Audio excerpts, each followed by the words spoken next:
ಭಾನುವಾರ ಏನಪ್ಪ ನಾಷ್ಟ ಮಾಡೋದು ಅಡುಗೆ ಮಾಡೋದು ಅಂತ ಯೋಚನೆ ಮಾಡ್ತಿರೋರಿಗೆ ಇನ್ನೊಂದು ಲೇಸಿ ರೆಸಿಪಿ ಹೇಳ್ತೀನಿ, ಟ್ರೈ ಮಾಡಿ ನೋಡಿ.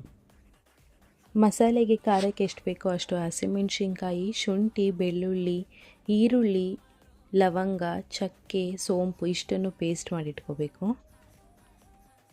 ಕುಕ್ಕರ್ಗೆ ಸ್ವಲ್ಪ ಎಣ್ಣೆ, ಪಲಾವ್ ಮಸಾಲೆ, ಈರುಳ್ಳಿ ಮತ್ತು ಪೇಸ್ಟ್ ಮಾಡಿಕ್ಕಿರೋವಂಥ ಮಸಾಲೆ ಮಿಕ್ಸ್ ಮಾಡಿಕೊಂಡು ಹಸಿ ವಾಸನೆ ಹೋಗೋ ತನಕ ಫ್ರೈ ಮಾಡ್ಕೋಬೇಕು. ಆಮೇಲೆ ಸ್ವಲ್ಪ ಉಪ್ಪು, ಪೆಪ್ಪರ್ ಪೌಡರ್ ಮತ್ತು ವಾಶ್ ಮಾಡಿಕ್ಕಿರೋವಂಥ ಚಿಕನ್ ಹಾಕ್ಕೊಂಡು ಚಿಕನ್ ನೀರು ಬಿಡೋವರೆಗೂ ನೀಟಾಗಿ ಫ್ರೈ ಮಾಡ್ಕೋಬೇಕು.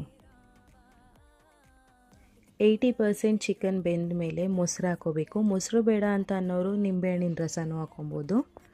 ಅಳತೆ ಸರಿಯಾಗುವಷ್ಟು ನೀರು ಹಾಕಿ ನೆನೆಸಿಕ್ಕಿರೋವಂಥ ಅಕ್ಕಿ ಹಾಕಿ ಕೊತ್ತಂಬರಿ ಸೊಪ್ಪು, ಪುದೀನ ಸೊಪ್ಪನ್ನ ಹಾಕಿ ಒಂದು ಕುದಿ ಬಂದಮೇಲೆ ಲಿಡ್ ಕ್ಲೋಸ್ ಮಾಡಿ.